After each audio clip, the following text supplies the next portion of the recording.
Okay. Looloo, and they are bringing in their... Well, they said emotional support, so...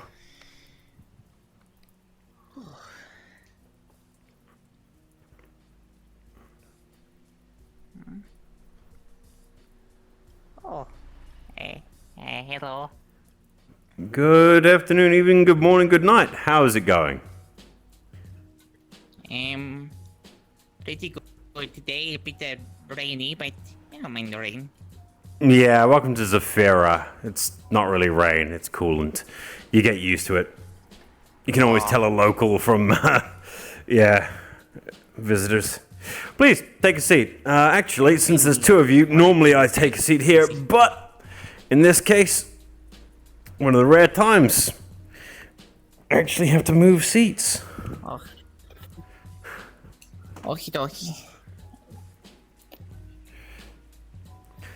So, I'm Dr. Ater. It is a pleasure to meet you. I am a psychiatrist and a scribe wizard. I know you had a little bit of difficulty with the whole communicating through the texts, so it's nice to meet you. So it was Looloo and Luigi, right? Still getting used to the multi-dimensional Nexel thing occasionally, even after all this I don't time. blame you. I'm honestly getting used to it. Yeah. And in all realities exist. It's a strange concept sometimes. Anyway, so, how can I be of assistance? What are you looking for some help with? Oh boy.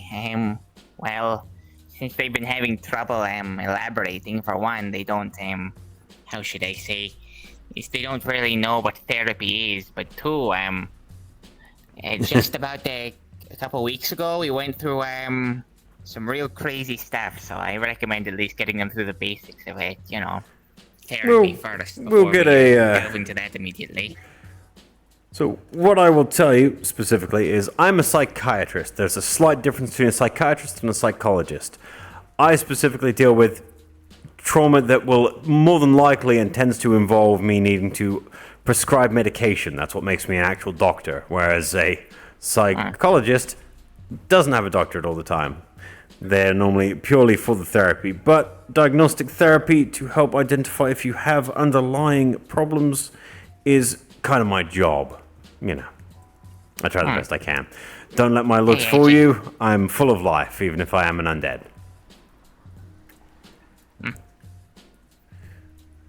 So, tell me about this event that you have gone through that has led you to feeling like being here is a necessity. Well, we'll get a quick synopsis because, to be fair, this is probably a first session for you both. It's something that we'll more than likely need to just expand upon if it's something that's required, essentially a translator. Okay. So, in short, I guess I'll give some greater context, but not too much. So we're going on this little adventure. Our entire world is at stake due to these guys from our past. They're star people. So we're out to collect these star spirits to help, undo all this mess. And one of my greatest rivals, King Boo, has been infested by the star energy, and, well, we went with, the poltergeists in hand, and we thought it might not be too bad. Oh boy, were we wrong. First off, it was just any other normal ghost-busting adventure, and then you put a dimensional painting right above all of us, and then, it slammed down, and we were transported to another place entirely. Interdimensional travel is not too uncommon, well, at least around here, but depends how used to it you are, so it's kind of understandable. Yes. But we woke up in the place. It was this weird blood red cathedral like place. We were at the bottom of this giant tower, and it was a. I saw my brother there, but he was acting not right. My brother's been gone for a while. I think Luigi That's wouldn't why need we're also therapy on after this all the journey. shit They he's gone through. kidnapped him. So this thing clearly wasn't him, but looked like him. It vaguely acted like him, but it turned into a monster and said we were going to play a game. We had to keep running up, so basically we had to run away from it all the way to the top of this giant tower. And to show how serious it was, for those who tried attacking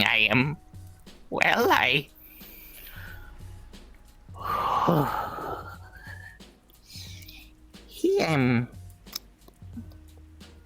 tore my girlfriend in half.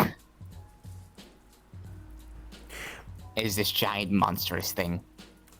Now, Yeah. this is going to sound. This is going to sound a tad insensitive, but I just need this for clarification. Was that horizontally or vertically? It was Okay, so grabbed vertically, torn half horizontally. Okay. Yeah.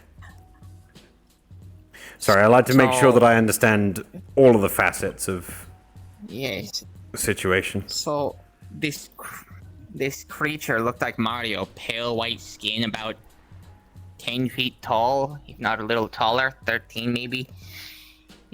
The very veiny glove hands, pure white, no eyes. He started laughing the whole time. Just kept running, jumping around, and stomping. So, even I got stomped on violently by the creature, but we woke up again at the bottom, where he waited. And then he started again. So Yeah. a Lotus Eater style loop with a twist of the Saw franchise. Psychological torture. Understandable. That would definitely be what most consider a trauma scenario. Yes.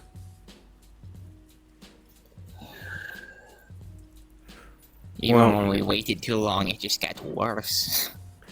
The fact that you're sitting here now means that you definitely escaped it, which is the first positive.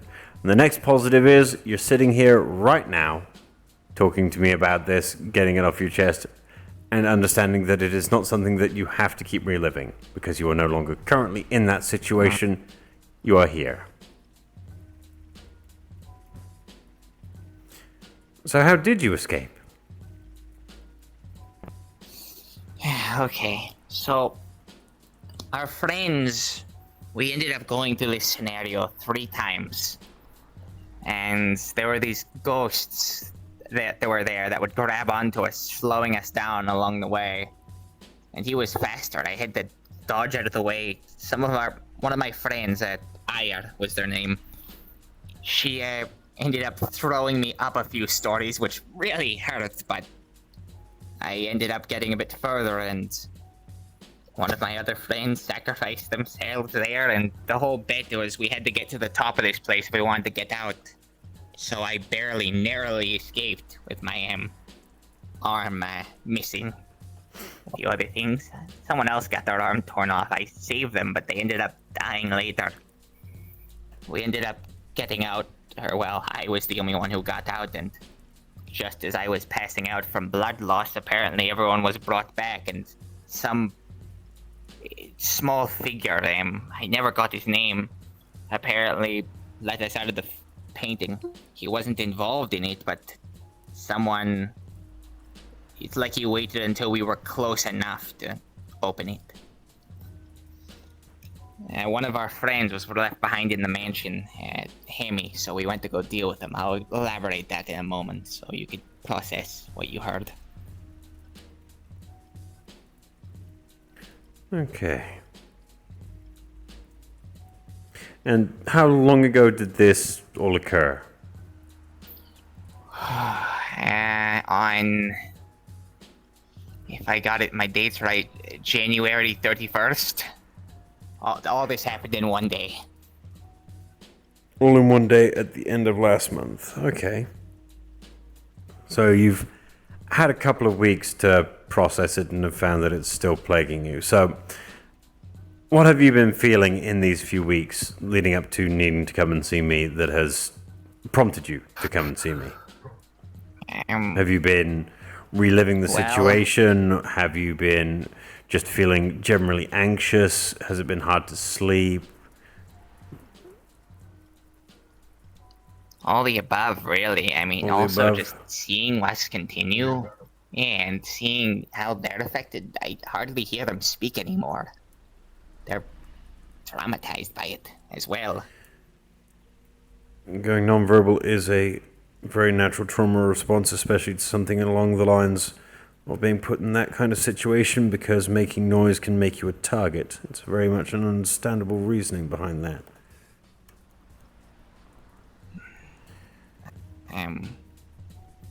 So we went back in to the mansion because during this one of our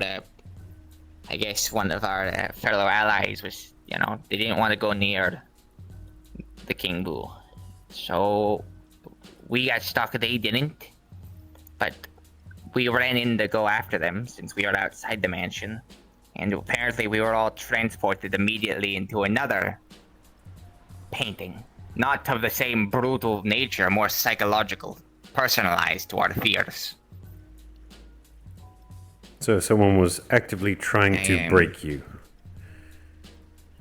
Yes. Fair enough.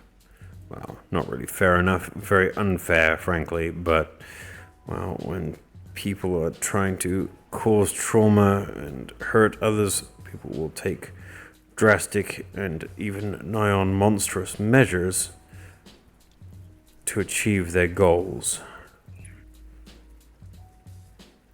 Okay. So,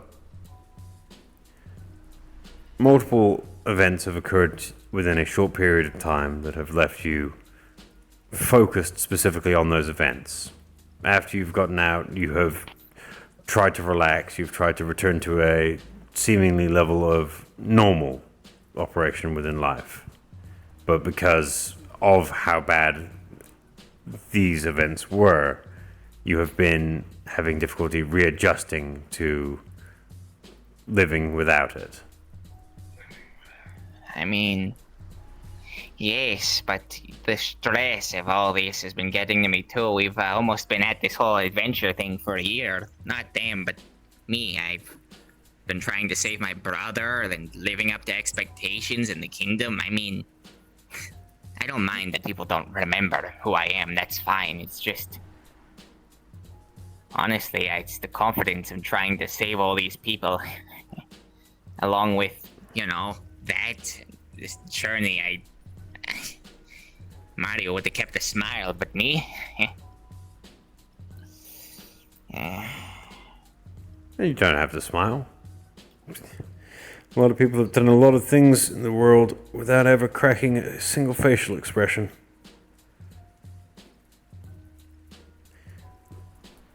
You've been on a long journey. You've obviously gone through some pretty bad things before. And obviously, in doing so, it's been,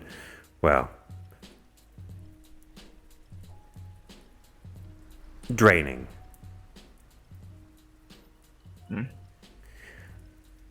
But you've managed to go for such a long period of time without ever actually breaking, without ever feeling that you've gotten to a point where you can't continue on. I think you're here today to find that you need someone to tell you you can continue on doing what you're doing, even if it's hard.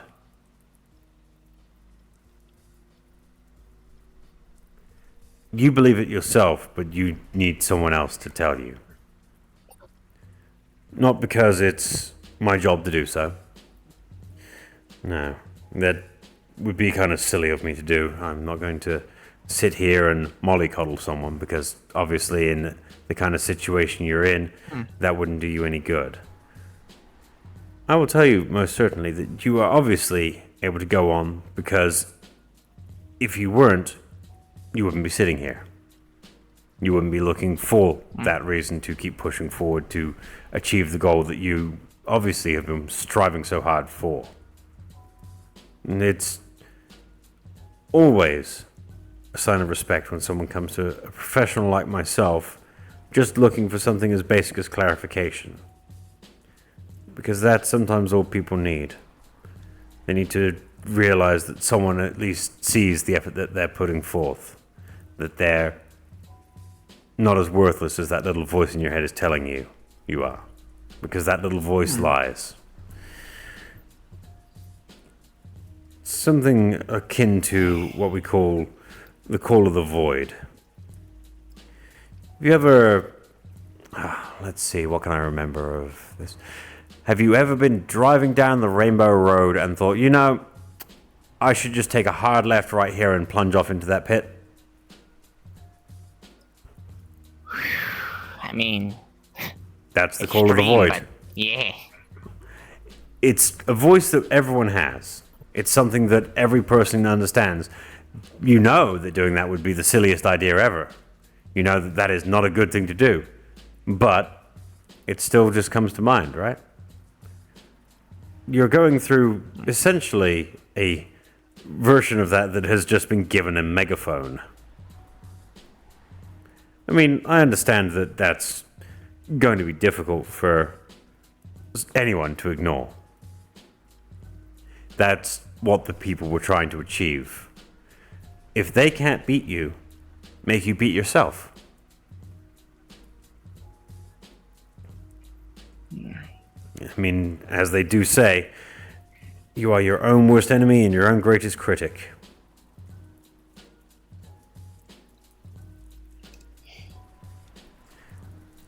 Honestly, what I saw in that second painting gets me just as much as being taken out. I saw all of them. They were all being tortured. Everyone in that party. For Looloo, they were put in a world that looked like the mansion we were in, and they saw the beast again, but it wasn't him. All their fears and what's this journey. There's these starter people. They're called the Mystic Council. They're a bunch of, I'd say misguided, but downright crazy at times. Well, they're not very good They at what they're wanted trying to to- achieve, I can tell you that. Because I can tell you for free that if they really wanted to stop you, they wouldn't have used fear. They would have used happiness. Because there's nothing more powerful and incentivizing than stopping a person by making them see just how happy all the friends could be. Just think about that. If you were shown a place where suddenly, after all of the suffering you've gone through, everyone around you, all the people you cared about, all the people you love, all the people that you want to see happy, were truly and utterly happy, would you want to leave?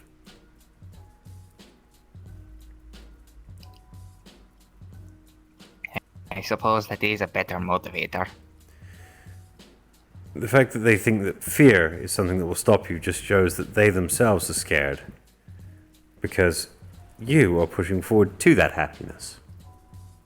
It's not an easy path you've chosen, obviously. By no stretch of the imagination is what you have gone through easy. But the fact that you still have that somewhere in your mind and realize that it would be truly what you're wanting, that they can't take that from you.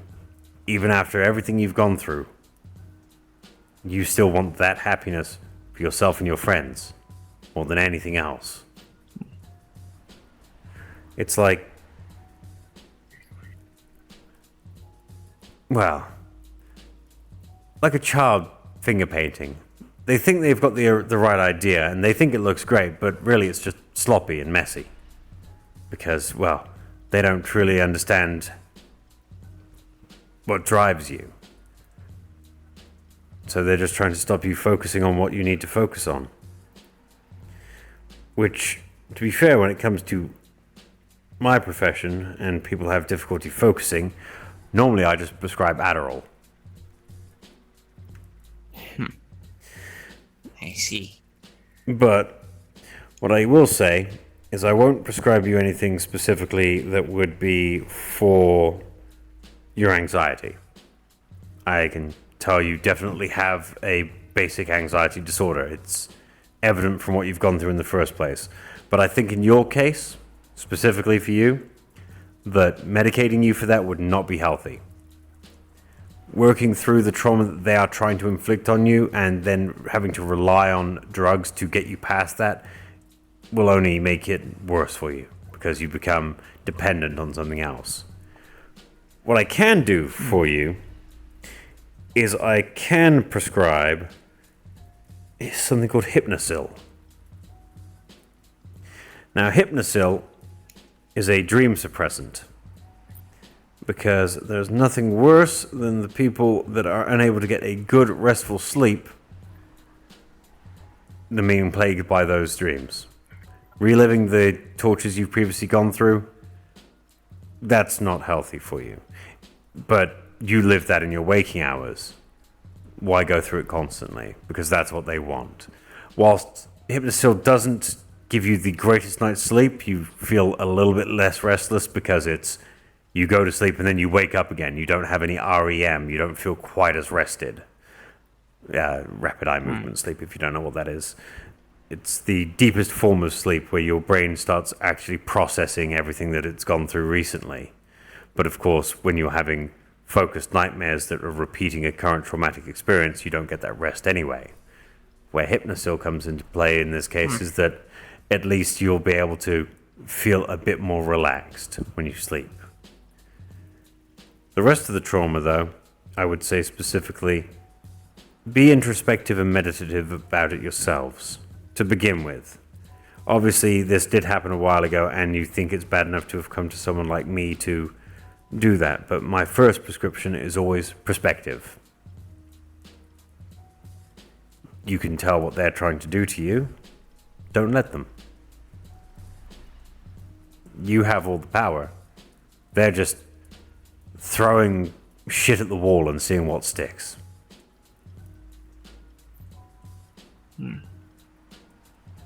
By all means, I'm not dismissing that you went through something horrific. Far from it. I can tell very much that it has a deep effect on you. But the fact that you're still both taking steps to push through it yourselves goes to show the fact that they're obviously not getting to you. Not in the way they want to. They want you shut down. They want you to be curled up in a corner and do nothing, to give up. Yet you're still looking for options. That right there shows that you've got a will that they cannot break. Even if it hurts. I fear for them. Considering the world, they made them think the world isn't real. They showed them memories that are or maybe aren't real. They were preying on, everything being a lie. The uncertainty? For them. Well, at least for them, yes. I mean, the proof of reality itself is always subjective, technically, especially with multiversal nexal theory. After all, we could end up going through a dimension and suddenly you're literally in 2D. It'd be weird. Like, how do you think a being that has been used to being 3 dimensions feels in a 2-dimensional only dimension? The loss of an entire dimension would be jarring, would be almost breaking. But, again, that's just that kind of thing. As for figuring out what's real and what isn't, though, well, the easy step-by-step logic. Would it benefit them? That's the first bit. Think about it. If it would benefit them in any way, shape, or form, that what you are currently experiencing wouldn't benefit them, then it's probably real. Because from the sounds of how it went for you, with how they were just trying to use fear and torture only, these are not the smartest cookies in the box. By my personal opinion, though, but I'm a mental health professional compared to, I mean, well, a it's- group of people playing at it. I guess I'll give you a little more context on how their full picture is painted. Yep. They are ancient, and I mean ancient. They view us as inferior because, for one, they could process more than we can. They can make calculations, and they are physically stronger. They have a natural resistance to elements, and they view our species as leeches. Age does not Because mean apparently, wisdom. from what from what I've realized here, they apparently the world that we're fighting for was once their world, and they're desperate to get it back by any means necessary, including killing their own people, or us, mentally. They're using us to get the star spirits for them so they could make their world again. And they're using my brother as a hostage and anyone else as leverage. They called Looloo leverage in their painting. Right.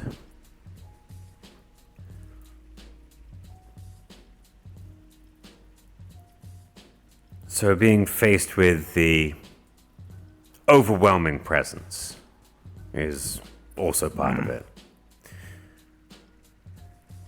That I unfortunately can't help with. A lot of this kind of thing, again, not without heavy medication, but I don't think you need heavy medication, not to begin with. That's a later option. I will always prefer a person exhausting all of their own options of being introspective and realizing things about themselves that they didn't before going to that kind of thing. Because, I mean, I will write a prescription for Hypnosil for you as well. Same for him. That will help both of you, obviously. Especially in your case, you will know that reality is real, because if there's that blink of when you go to sleep, you'll know that you took your pill and that you didn't dream. In fact, the fact that you're not dreaming in the first place might actually make it even more realistic to the fact that you know you're back in reality. I'm pretty sure I'm real. Yeah, I'm too real to be real, maybe. It gets a tad convoluted. It goes down the rabbit hole there. You know.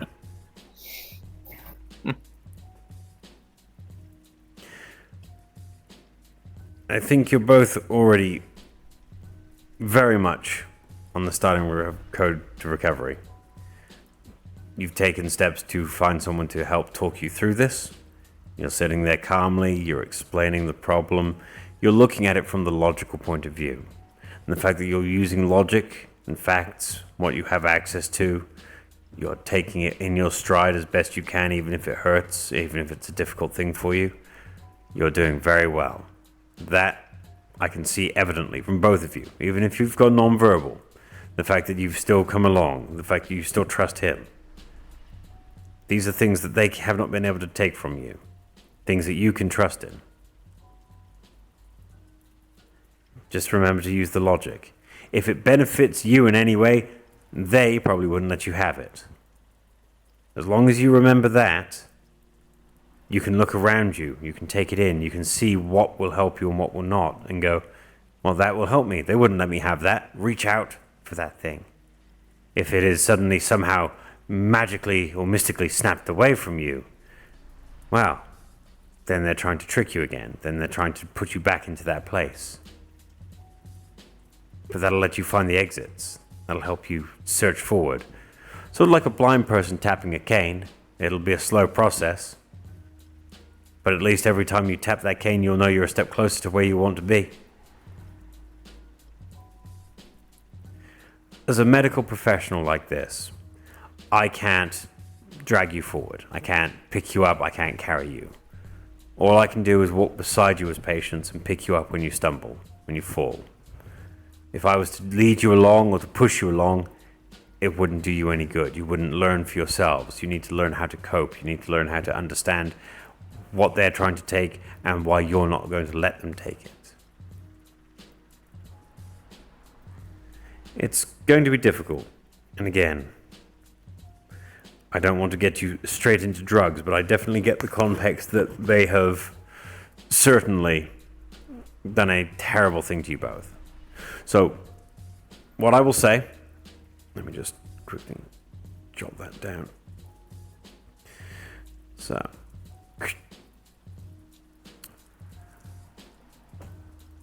those are the prescriptions for the Hypnosil. I won't need my book to talk to the rest of you for this. So what I need you to do is go down to the nearest stationery store, pick up a journal and a pen. I want you to both jot down your daily thoughts. Keep a log. Little challenges that you've had. Anytime you see that there's a problem, write it down. Anytime you feel that you've overcome a problem, write that down as well. Any thoughts that pop into your head, what you think you're feeling, what you've been seeing for the day, anytime you've had a good interaction with a person, anything like that. Keep track of it. It'll let you ground yourselves. Don't just focus on the good, focus on the bad as well. Balance yourselves. I will say give that a week, maybe 2. If you feel that that's not helping, if you feel that the Hypnosil taking away the dreams so that you're able to at least get some restful-ish sleep isn't helping, by all means, I will say book yourselves another appointment with me. We will sit down and we will figure out a whole new plan, something a bit more in-depth, something more tailored. Because I now have the context of why you're sat here, I have more time to be able to go over it myself, think about other ways that I could help you if you do want to contact me again.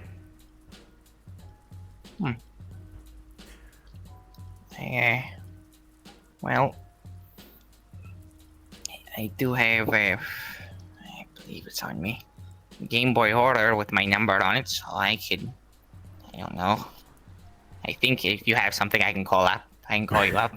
Yeah, I got a phone. Like, Okay. my business card. My phone, my Metagram, okay, and my you. Zmail. Okay. Would you like a copy as well?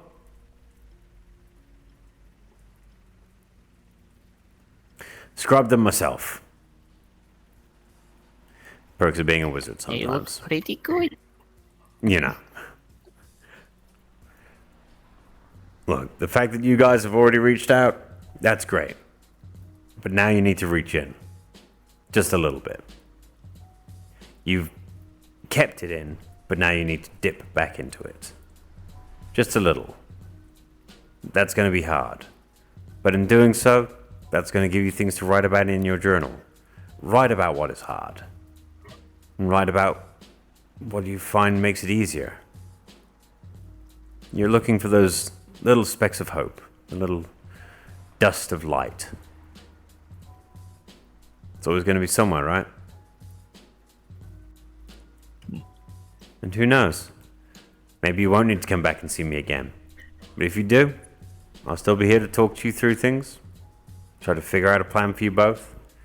Try to find a way that you can move forward with your lives. To move on with your mission and finally, hopefully, achieve it.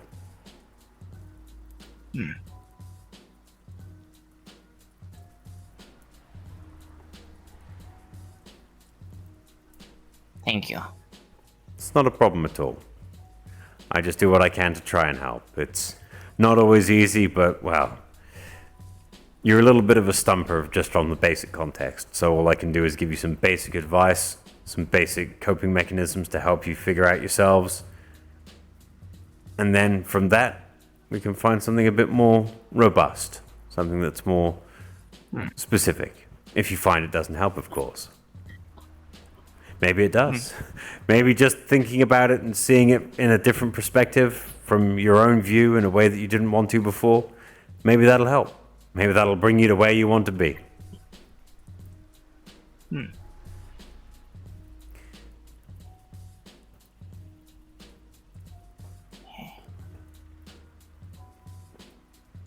So remember, journal some stuff down and write down a list of questions. If you can think of any questions that you want to ask yourself or would want to ask to me, jot them down.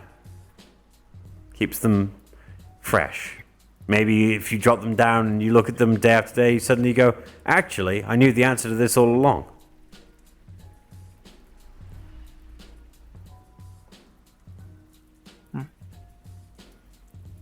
You okay?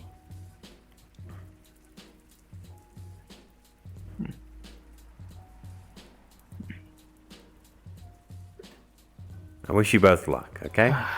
But don't forget, you can always reach out. Alright. Well, no time like the present, I guess. They do indeed say that. Again, thank you. Again, not a problem. I always like to see people try and at least take the steps they need.